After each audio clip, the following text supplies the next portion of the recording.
사실 이 부분이 이제 제 경우에는 관심 있는 부분이고 또 꼭 알아야 되는 부분입니다. 경전을 읽고 나면은 우리가 해야 되는 게 수행이거든요. 경전은 경로예요. 이 고통의 세계에서 그 극락으로 가는 경로를 알려주는 게 경전이거든요. 그러면은 우리가 이제 그 경로를 알았으면은 그걸 닦아서 나아가야 돼요. 닦아서 나아가는 것이 수행입니다. 그래서 수행에 관한 내용을 배우도록 하겠습니다. 240쪽입니다. 송주의 수행은 주문을 외우는 수행이죠. 우리가 이제 관세음보살 이렇게 부르고 있는데 관은 주송이거든요. 송주의 수행은 관세음보살은 자비의 소원을 세우고 그것을 채우기 위해 보살의 수행을 하였다. 소원을 세우고 수행을 하는 거예요. 보살은 제가 말씀드렸죠. 상부하와에서 이름이 보살이라는 이름이 나왔고 사원육도 사원성에 발심을 하고 육바라밀의 수행을 하는 그런 자를 보살이라 한다고요. 그래서 자비의 소원을 세우고 그것을 채우기 위해 보살의 수행을 하였습니다. 자비의 소원이 사원소원이죠. 사원소원을 세우고 나서 그 소원을 채우기 위해서 육바라밀의 수행을 하였다는 것입니다. 여러 부처님께서 설하신 신주를 듣고 육바라밀의 수행을 완성하여 선덕을 성취하여 정법명 열애로 성불하였다. 이제 사원소원을 세우고 육바라밀의 수행을 하고 있었습니다. 소원을 채우기 위해서, 소원을 세웠으니까 그걸 이루기 위해서 열심히 수행을 하고 있었는데 그때 여러 부처님으로부터 신주를 들었다는 거예요. 그러니까 여러 부처님께서 수행하는 법을 알려주신 거예요. 관세음보살님께. 그래서 그 수행법을 듣고 나서 빨리 불도를 완성할 수 있었다는 거죠. 그래서 육바라밀 수행을 완성하여 사원소원을 채우기 위해서 육바라밀의 수행을 하고 있었는데 신주를 들음으로 인해서 이 육바라밀 수행을 빨리 완성했다는 거예요. 사원소원을 빨리 채울 수 있었다는 것입니다. 육바라밀의 수행을 완성하여 삼덕을 성취하여 그 삼덕이 무상불인교에 하는 생명의 삼덕이죠. 열반의 삼덕, 또 불의 삼덕. 삼덕을 성취했다는 것은 부처가 되었다는 것입니다. 사원성을 세우고 육바라밀의 수행을 하고 있는데 송주를 하는 수행법을 배워서 빨리 삼덕, 성불할 수 있었다는 거예요. 그래서 성불하셨을 때 명호가 정법명 열애였다는 것입니다. 정법명 열애로 성불을 관세음보살님께서도 신주를 통해서 송주의 수행을 통해서 빨리 불도를 이루셨습니다. 우리도 관세음보살과 같이 주문을 외우는 수행을 하면 빨리 성불할 수 있습니다. 빨리 성불을 해야 돼요. 대비 원력으로 중생을 성숙시키고 안락해 하고자 보살로 나타나 중생을 교화하고 성불하게 한다. 정법명 열애로 당신이 이미 성불하셨어요. 당신은 이미 이제 고통의 세계에서 벗어나서 저 극락에 도달하셨습니다. 그렇지만 거기에 머물지 않고 이 고통의 중생 세계에 와서 중생을 성숙시키고 그들을 안락해 하고자, 그들을 극락으로 인도하고자 보살로 나타나 중생을 교화하고 성불하게 한다는 것입니다. 여러분들도 나중에 부처님 되시면 극락에 그냥 머물지 마시고요.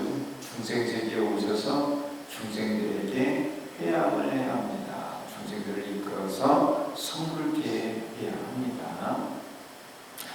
관세음보살이 발심하는 것부터 중생을 성불하게 하는 것까지 5가지로 나눌 수 있습니다. 이 5가지 정말 중요한 거예요. 아지간에 있는 내용을 제가 요약을 해놓습니다. 그래서 첫 번째가 서원의 발심, 그리고 두 번째가 육바라밀과 송주의 수행, 그리고 세 번째가 삼덕의 과덕, 그리고 네 번째가 중생교화의 기교, 그리고 다섯 번째가 자타 성불의 집이 됩니다. 그래서 이렇게 다섯 가지로 나눌 수 있습니다. 이게 사실은 불교예요, 불교. 이 그 송주의 방법, 우리가 이제 주문을 외우는 방법, 영업하게 외우는 방법을 배웠는데 그 주문을 외우는 방법의 첫 번째가 뭐였죠? 갑자기 기억이 잘 안 나시나요?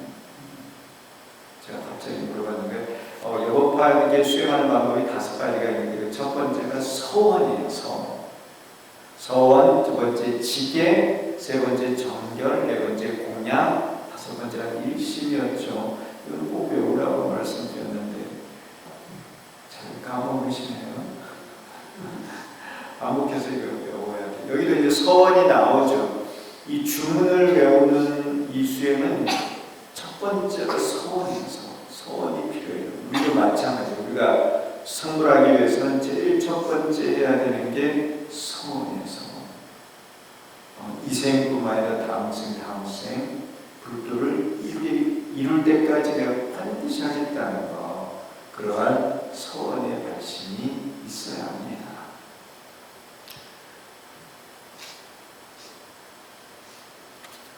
그래서 특히 사홍서원의 발심이죠. 사홍서원의 발심을 했으면 그 서원을 채우기 위한 수행을 해야 돼요. 그것이 육바라밀의 수행이에요.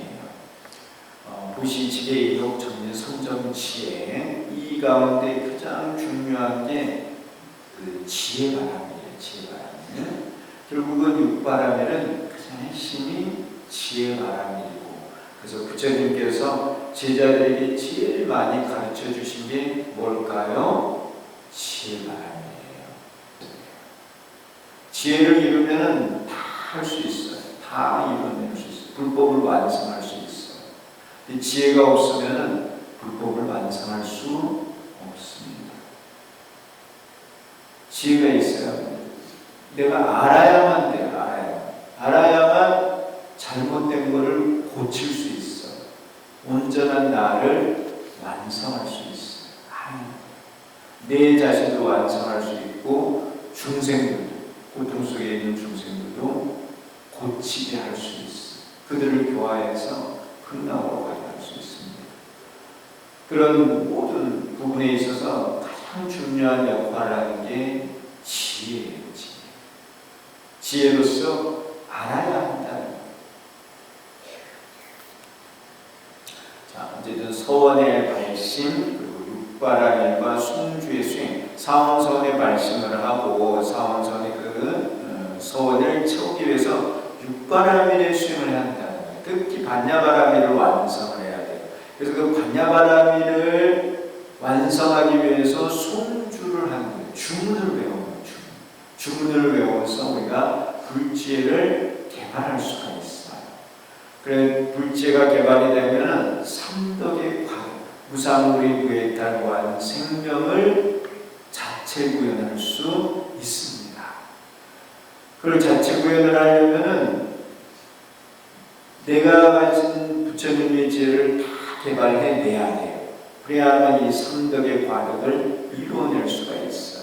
중생교화의 기교, 이 기교는 가르침을 일으킨다는 건데, 중생을 가르치려면 내가 알아야지 가르칠 수 있어요. 내가 모르는데 중생을 가르칠 수가 없어요. 봉사와 봉사를 이끌고 가면 어디로 가요? 구렁텅이에 빠져요. 봉사가 수천 명이라도 그 가운데 눈뜬 사람이 한 사람이 있으면 그 봉사를 바른 길로 인도할 수 있어요. 눈뜬 사람의 역할이 그렇게 중요한 거예요. 눈을 뜬다는 건 바로 지혜를 개발한다는 거예요. 어쨌든 내가 지혜가 개발이 돼야, 눈을 떠야 어두운 사람들, 무명 속에 있는 중생들을 이끌어갈 수 있다는 거예요.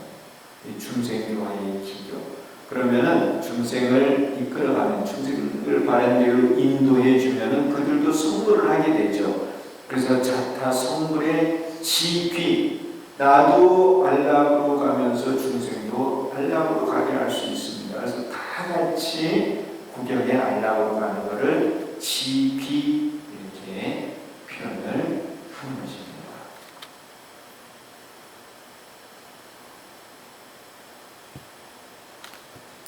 이 주에 우리가 한 가지 공부를 해야 될 게 있습니다. 여러분들은 어느 종단의 신도이신가요? 아무개 천태종의 신도님이시죠? 그러면은 우리 종단의 종지를 혹시 알고 계시는가요? 종은 제2조입니다. 뭐라고 되어 있느냐면은 본종은 회상길의 일승묘법에 기여하여 구원 실성의 무한 생명을 체득하며 불지견을 계시하여 사회를 각화 정화함으로 중생 성불 정토 건설을 그 종지로 한다. 이렇게 돼 있어요. 이 회상기의 일승묘법에 귀의하여 돌아가 의지한다는, 나의 모든 것을 바쳐서 돌아가 의지한다는, 거기에 전적으로 의지한다는, 일승묘법에 내가 전적으로 의지하는, 삼재원의 진리에 내가 전적으로 의지하는, 귀의하여 구원 실성의 무한 생명을 체득하며, 이게 법어에 나와 있죠. 무상불이요 무해해탈이며 무한 생명의 자체 구현이다. 교사님 법어죠. 네. 3대 원흉의 진리를 다 깨달으면 무상불이를 이루어요.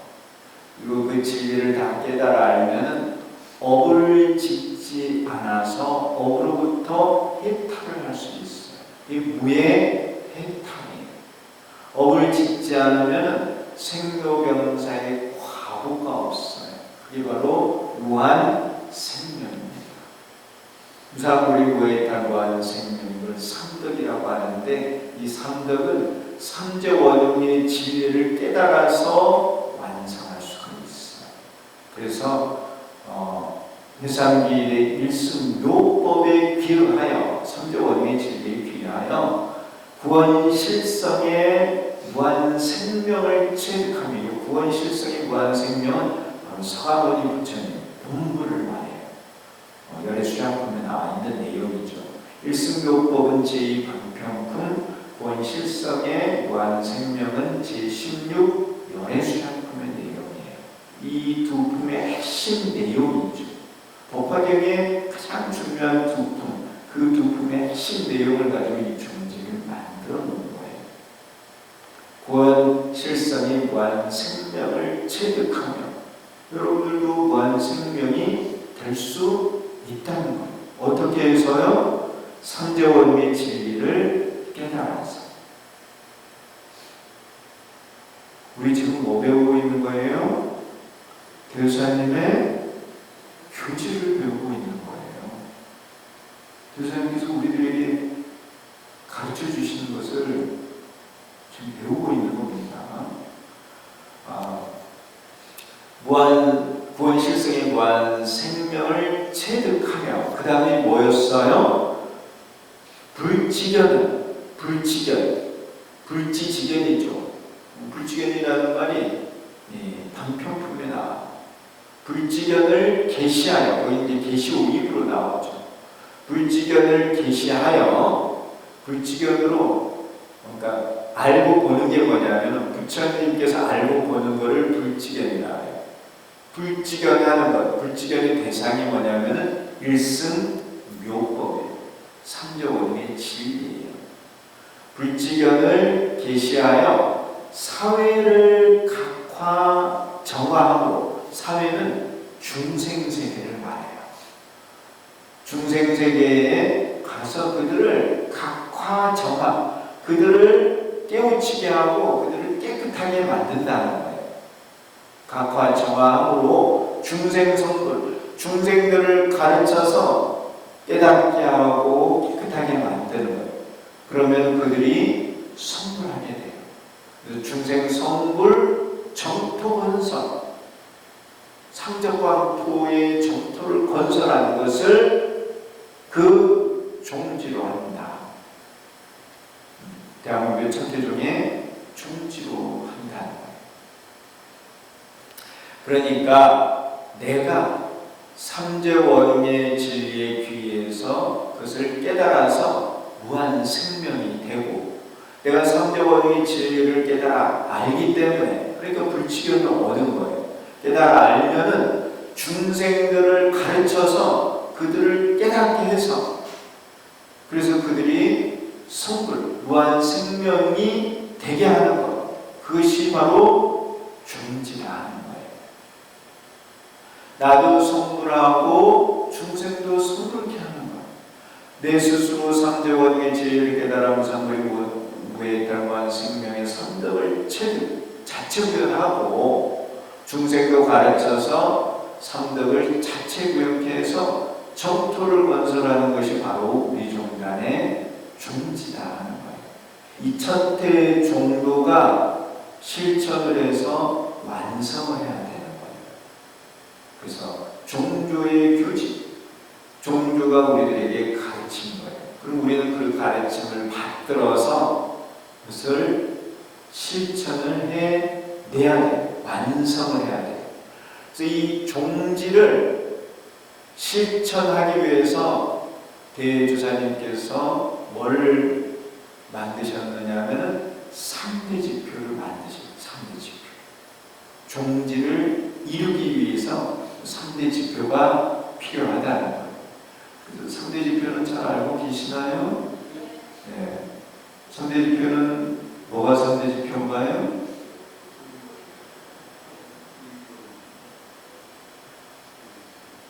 순서가 중요합니다.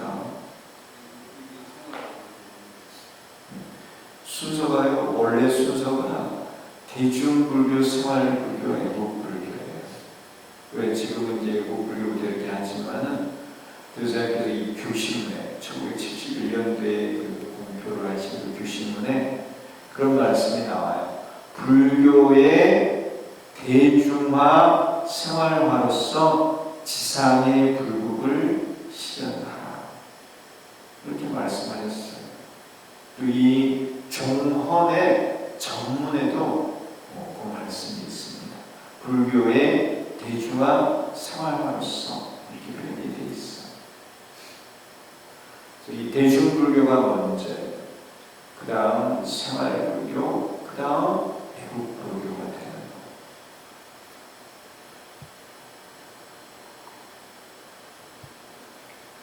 이 3대 지표는 바로 종지를 실현해내기 위해서 필요한 것이었던 거예요.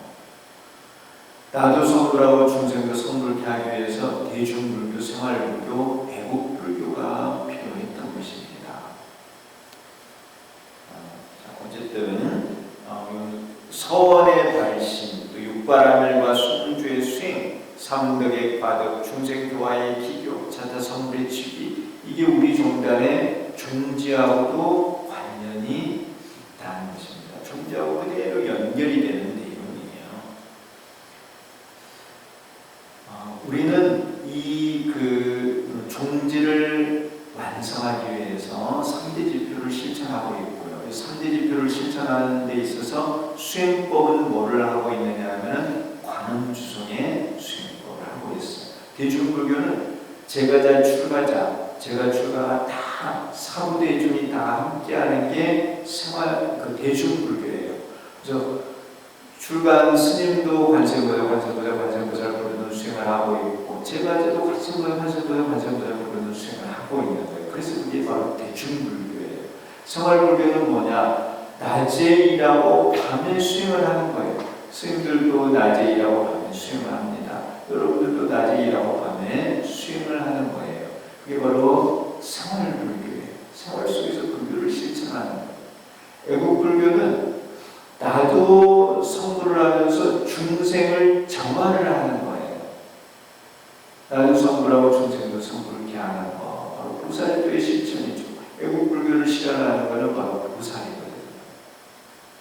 내 스스로도 불도를 이루기 위해서 열심히 수행을 하면서 중생들을 가르쳐서 불도를 이루게 하는 거예요. 그럼으로 인해서 지상의 불국이 실현이 되는 거예요. 그래서 나 스스로가 관세음보살을 부르면서 불도를 이루기 위해서 노력을 하고 중생들에게도 관세음보살 부르는 걸 가르쳐서 불도를 이루게 하는 거예요. 그게 바로 애국불교의 실천이 되는 거예요. 관세음보살과 같이 자비의 서원을 세워야 합니다. 여러분 스스로 자비의 서원을 세워야 돼요. 이러한 서원을 채우기 위해 육바라밀의 수행을 하고 무시, 지계, 인욕, 정진, 선정, 지혜 이거 꼭 실천해야 돼요. 늘 마음속에 담고 있으면서 늘 수행을 해야 합니다. 이러한 육바라밀의 수행은 우리 마음에 보석을 담는 거예요. 제가 말씀드렸잖아요. 이런 물이 이렇게 있는데 이 물 속에 먼지를, 흙을, 진흙을 갖다 놓으면 흙탕 물이 돼요. 보석을 갖다 놓으면 물이 반짝반짝 거려요. 그 보석에 해당하는 내용이 바로 육바라밀이에요. 우리들 마음을 보석으로 가득 채워야 돼요. 진짜로 가득 채우고 계시나요? 잘하고 계시죠? 여러분들 잘하고 계시는 것 같아요.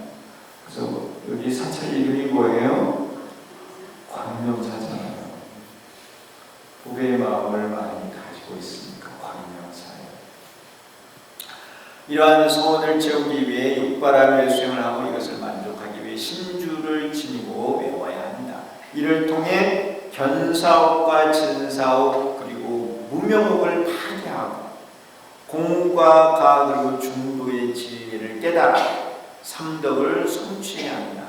이 파사현정이죠. 삿된 거를 깨고 바른 거를 드러내는 것. 파사현정, 바로 금강정. 그 금강정은 부처님의 지혜를 상징하는 겁니다. 우리가 부처님의 지혜를 개발을 해서 이 모든 미혹을 다 깨고 모든 진리를 다 깨달아 무상불이무예탈무한 생명을 성취할 수 있습니다. 나와 중생이 다 함께 성불할 수 있어요. 그 금강제에 해당하는 게 바로 불지혜고 그걸 개발하는 법이 관음주송이라는 거예요. 관세음보살을 불러서 선정에 들어서 이 지혜를 개발할 수 있어요. 이 지혜를 가지고 미혹을 다 깨고 지혜를 다 드러내서 불도로 완성할 수 있습니다. 성취한 삼덕으로 중생을 교화해야 합니다.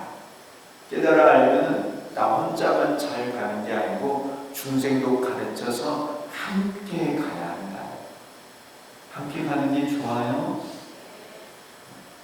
그리하여 자신과 중생이 모두 삼덕으로 돌아가야 합니다. 삼덕으로 돌아간다는 게 나도 성불하고 중생도 성불케 한다는 거예요.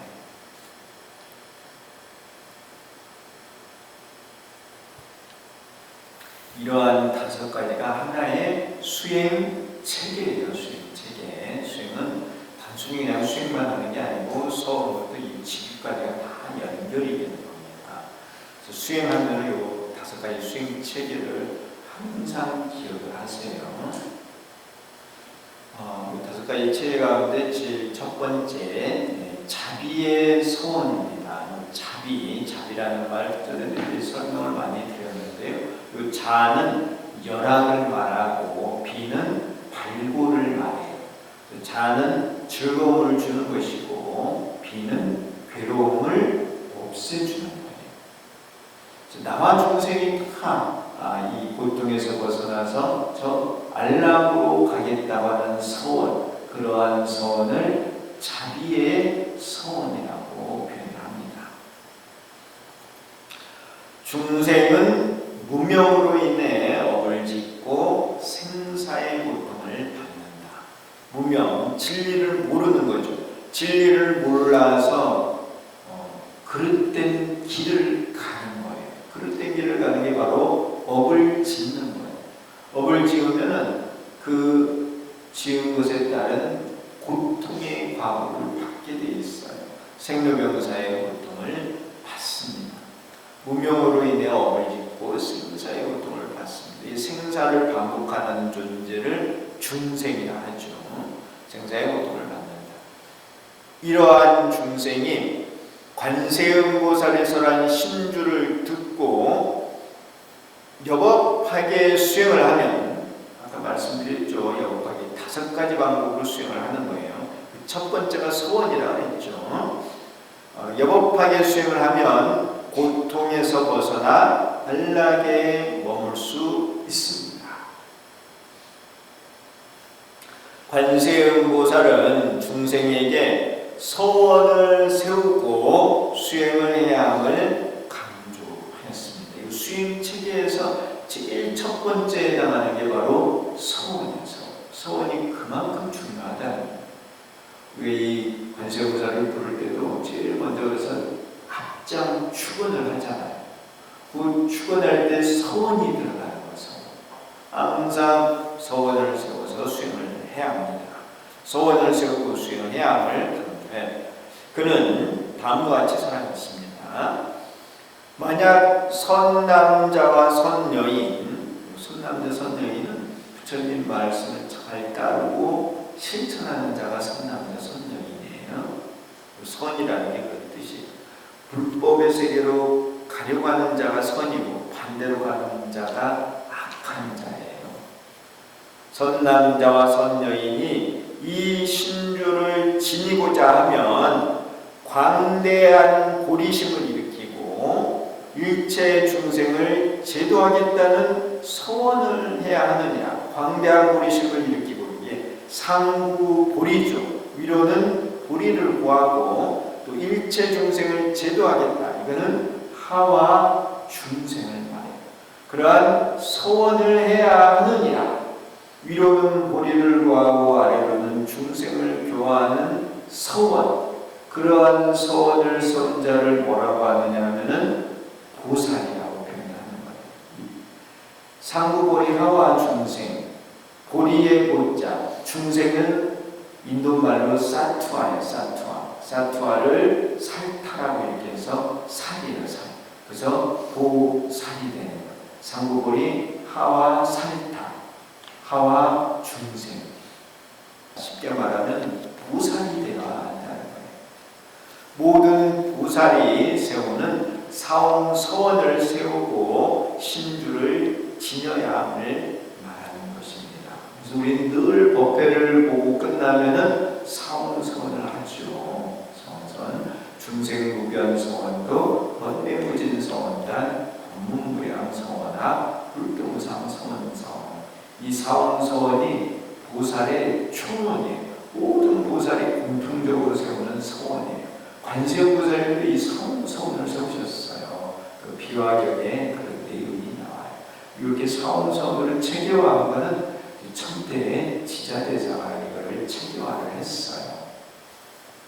어쨌든 사옹서원을 세우고 이 서원을 채우기 위해서 신주를 지내야 돼요. 송주의 수행을 하는 거예요. 이 사옹서원을 채우기 위해서. 또한 관세음보살은 중생이 신주를 외우고 지니고자 하면 다음과 같이 발언해야 한다고 하였습니다. 그래서 이 관세음보살의 서원, 이거를 관세음보살의 별원이라고 해요. 모든 보살이 공통적으로 세우는 것은 총원이고, 관세음보살님의 특이한, 관세음보살님께서 세우신 그 서원, 바로 관세음보살의 별원이죠. 그래서 이 천수경, 우리가 읽는 독송용 천수경에 이 내용이 꼭 나오죠. 대비하신 관세음보살의 귀하오니 원하옵건대 제가 속히 일체법을 알게 하소서. 먼저 알아야 돼요. 알아야만 나도 제도를 할 수 있고 중생도 제도할 수 있는 거예요. 모르면은 고치기가 어려운 거예요.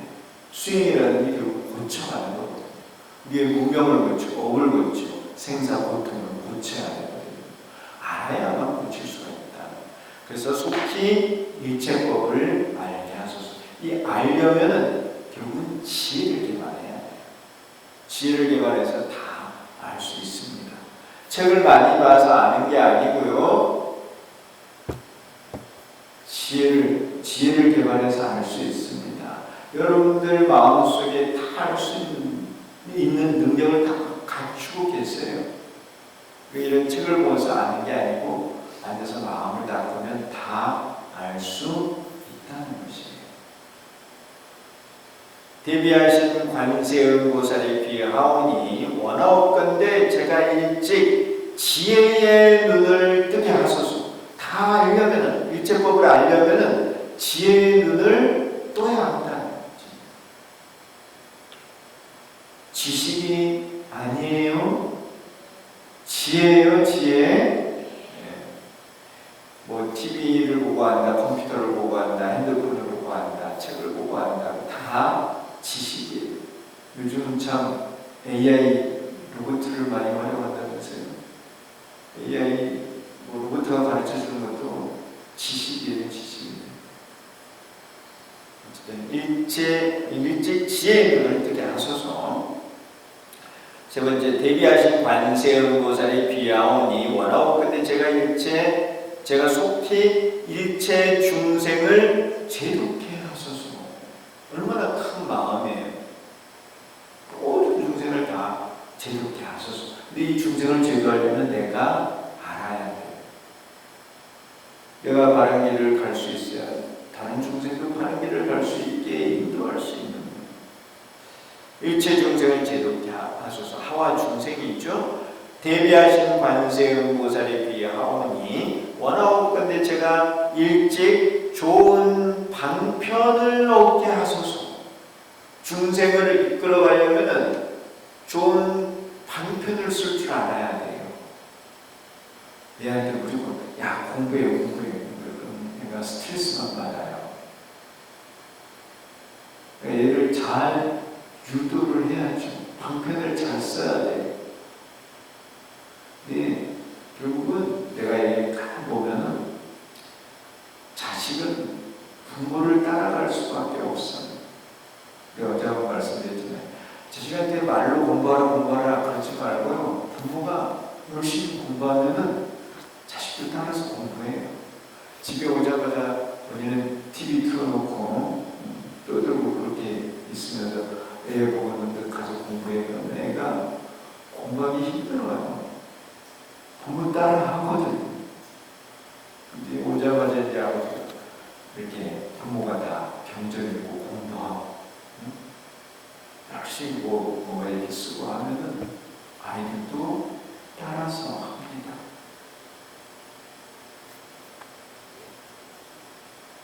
아셨나요? 근데 이제 거기에는 또 여러 가지가 있어요. 왜냐면 자식도 결국은 부모를 찾아가요. 이 자식이 전생에 이제 공부를 열심히 한 자식이 있잖아요. 그럼 공부 잘하는 부모를 찾아가게 돼 있어요. 전생에 이제 뭐 다른 일을 했으면은 또 그런 자기와 맞는 자기가 인연이 되는 그런 부모를 찾아가는 거예요. 제가 어제 한번 말씀드렸잖아요. 축구 손흥민 선수요. 손흥민 선수를 키운 건 결국 아버지잖아요. 손흥민 선수가 아버지를 만나기 때문에 세계적인 선수로 성장을 했잖아요. 이해하시나요? 만나서 인연을 어떻게 보면 손흥민 선수는 세계적인 축구 선수가 되기 위해서 아버지를 만난 거예요. 그런 부분도 있다는 거예요. 그래서 이제 아이를 잘 키우려면 아이가 뭘 잘하는가 이런 거를 잘 파악을 해야 돼요.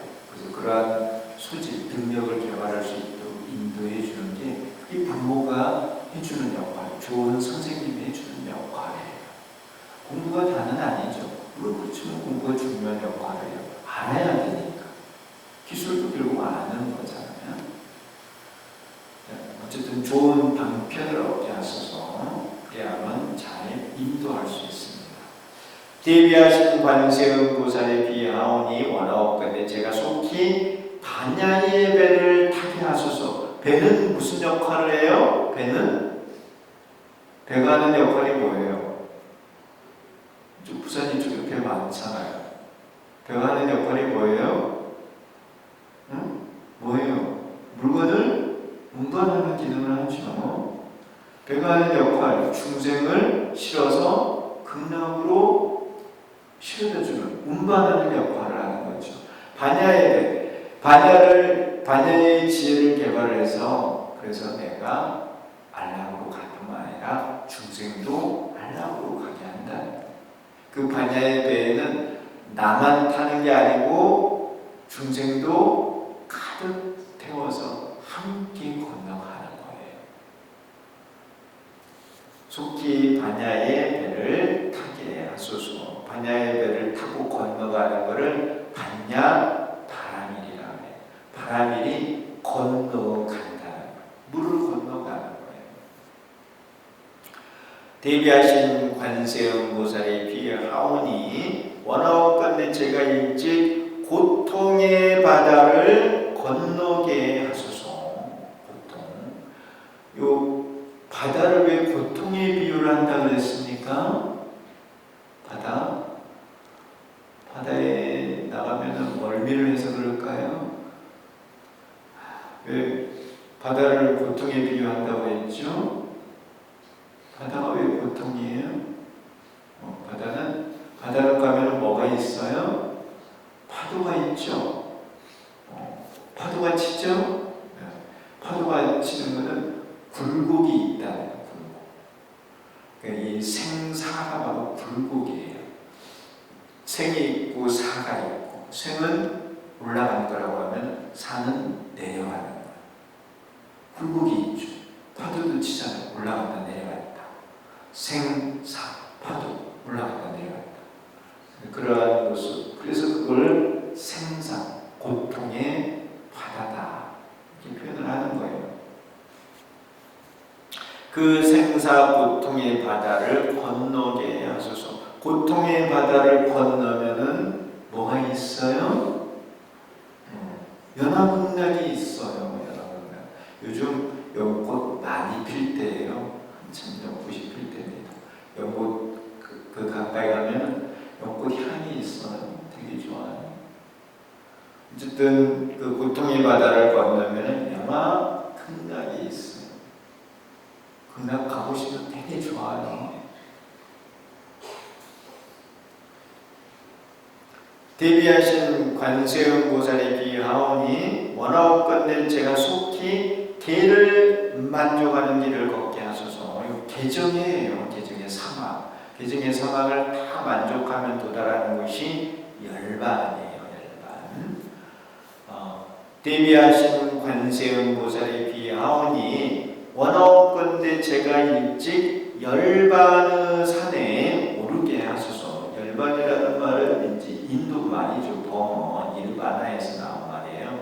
열반은 이제 불을 끄다. 그런데 그런 뜻인데 그 불이라는 게 무명업고를 다 불이라고 한다고 말씀을 드렸어요. 무명으로 업을 짓고 생로병사 고통을 받는 그 세 가지를 다 묶어서 불이라고 말해요. 불이 타는데 허공에서 불이 타지는 않아요. 연료가 있어야 불이 타죠. 그 연료에 해당하는 게 무명과 업이에요. 무명과 업. 그로 인해서 고통, 생로병사의 고통이 있어요. 그런데 무명을 없애고 업을 없애고 생사 고통을 없애면 그 자리를 열반이라고 하는 거예요. 열반. 열반을 이렇게 산에 이렇게 비유를 했는데 그 무명을 다 깬 자리가 무상불인데요. 산의 정상에 올라가잖아요. 그럼 뭐가 보일까요?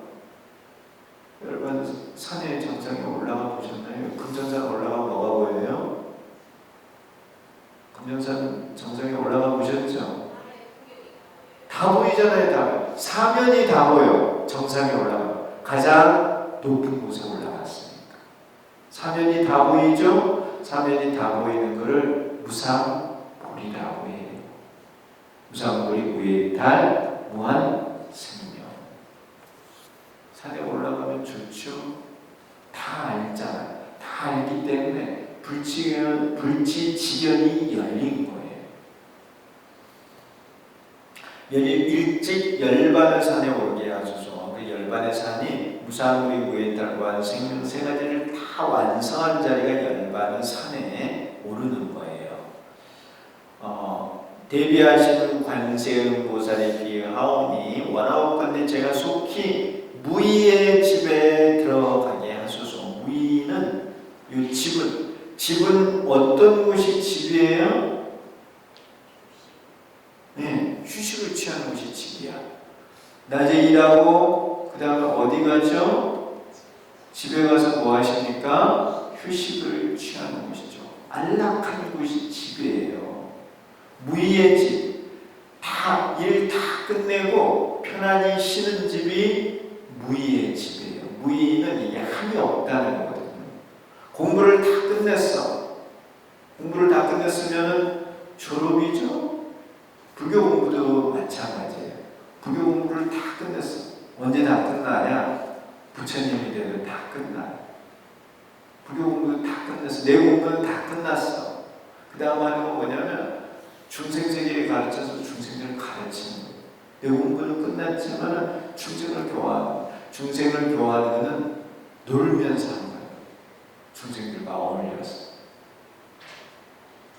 어쨌든 속히 무의의 집에 들어가게 하소서. 무의, 이게 또 공과 관계가 있어요. 공, 다이기 때문에 필경공 표현도 하죠.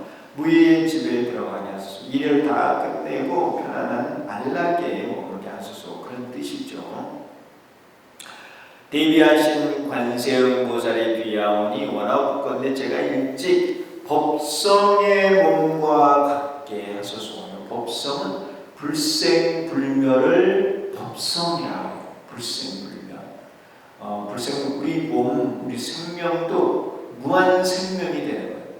불생, 불사, 생사를 벗어난, 모든 생사로부터 다 벗어난 그런 자, 그게 바로 무한 생명이죠.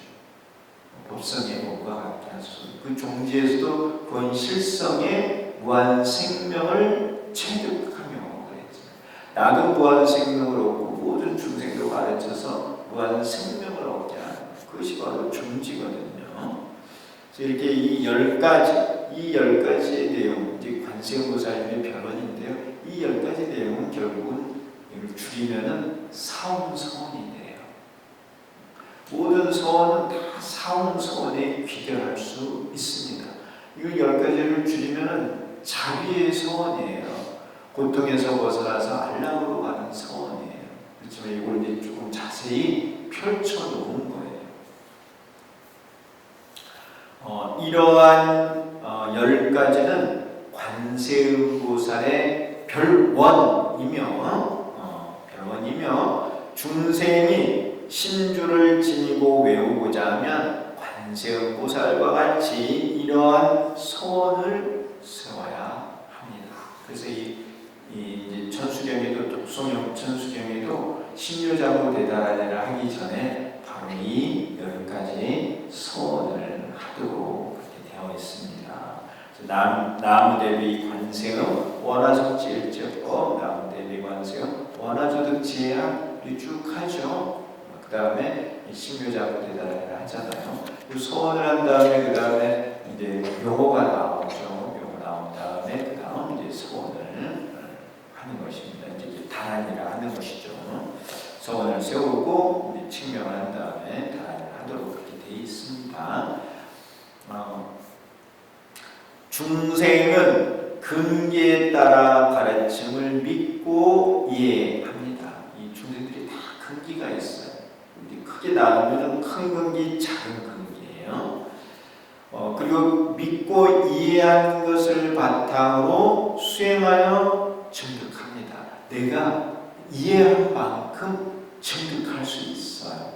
그래서 이걸 간단히 신해 행증이라고 합니다. 신, 믿고 해, 이해하는 거예요. 행은 수행이고 수행을 통해서 증득하는 거예요. 신의 행증 꼭 기억을 하세요.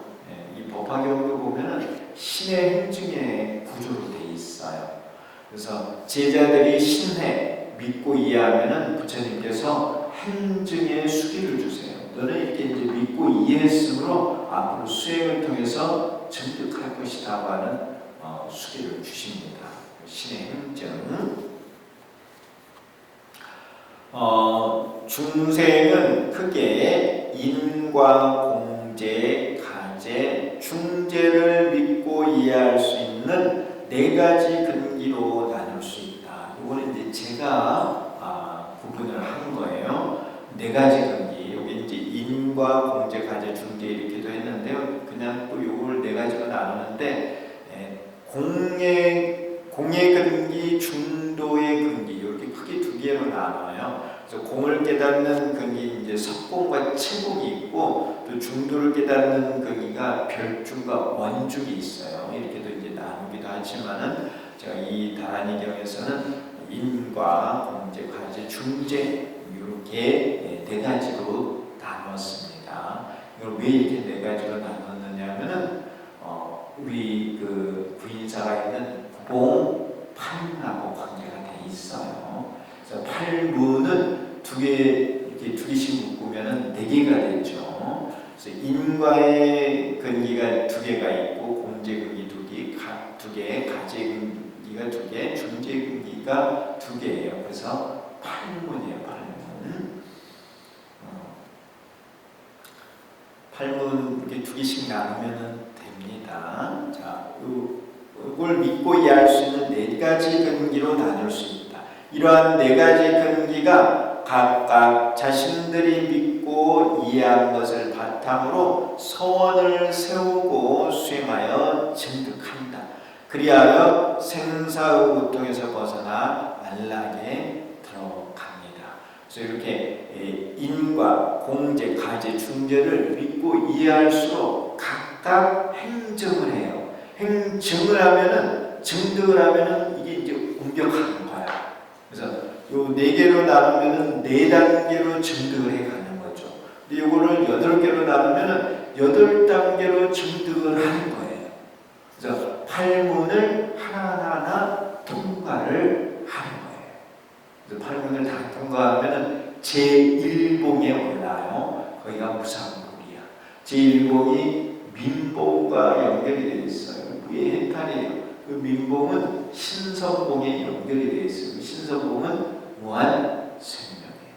그래서 무상불이 무해탈, 무한 생명 이렇게 이루어집니다. 삼재원의 진리를 깨달으면은 무상불이 무해탈, 무한 생명을 이루어서 불도를 완성을 하는 것이죠. 자, 어쨌든 이 생사고통에서 벗어나서 안락에 들어갑니다. 생사를 차츰차츰 벗어나서 무한 생명이 된다는 거예요. 인과를 믿고 이해한 근기는 복을 지으면 안락이 있고 죄를 지으면 고통이 있음을 안다는 겁니다. 이게 이제 제일 첫 번째 근기인데요. 그래서 여러분들도 구인사 가서 이렇게 수행을 하면은 제일 처음 배우는 게 바로 이거예요. 복을 지으면 복을 받고 잘못을 저지르면 고통이 있다는 것을 알게 돼요. 구인사 가서 제일 처음 배우는 곳입니다. 이거를 상당히 오랫동안 배워요.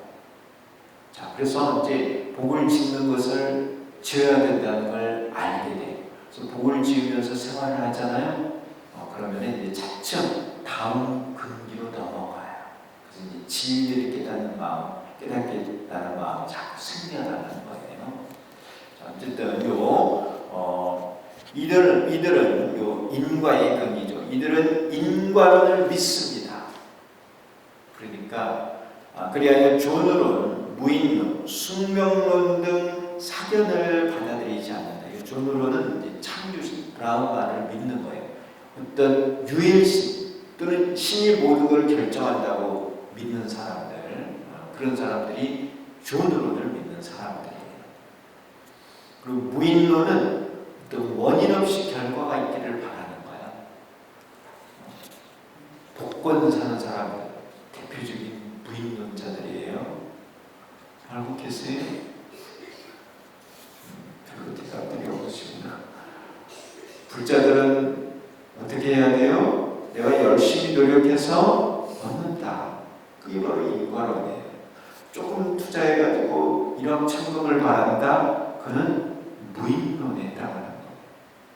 뭐가 노력하지 않고 뭔가 큰 걸 얻기를 바라는 거, 그게 바로 무인론이에요. 그건 아직 인과의 근기도 되지 못한 거예요. 근데 이런 사람들이 많아. 준으로를 믿고 인과론을, 무인론을 믿고 또 숙명론은 결과라는 게 딱 정해져 있다는 거예요. 결과가 딱 몇 살에 결혼하고 몇 살에 뭐 아이를 낳고 몇 살에 이렇게 뭐 사업 어떻게 되고 그런 게 딱 정해져 있다고만 생각하는 거예요. 몇 살에 죽고 그런 게 숙명론이에요. 딱 정해진 게 아니고 내가 살아가면서 어떻게 사는가에 따라 바뀌어질 수가 있는 거예요. 모든 건 다 인과에 따라 변화하는 거예요. 그래서 이러한 것도 준으로이나 무인론이나 숙명론들 이러한 것은 인과론에 어긋나요. 그래서 이러한 것을 사견이라고 하는 거예요. 우리 이제 십선계 가운데 불사견이 있죠. 불사견. 정견은 인과론이에요. 이러한 것은 사견입니다. 인과론을 믿는 이들은 십선계를 지키고 선업을 쌓아서 인간이나 천상에 태어나 복락을 누리려고 한다. 이들 근기는 그렇다는 거예요. 그래서 이 십선계 불살생, 불투도, 불싸움, 불망어, 불량설, 불악구, 불교, 불탐욕, 불진행, 불사견 등 이런 거를 잘 지킨다는 거예요. 그 중품을 지키면 다음 생에 인간으로 태어나고 상품 잘 지키면 천상에 갈 수 있어.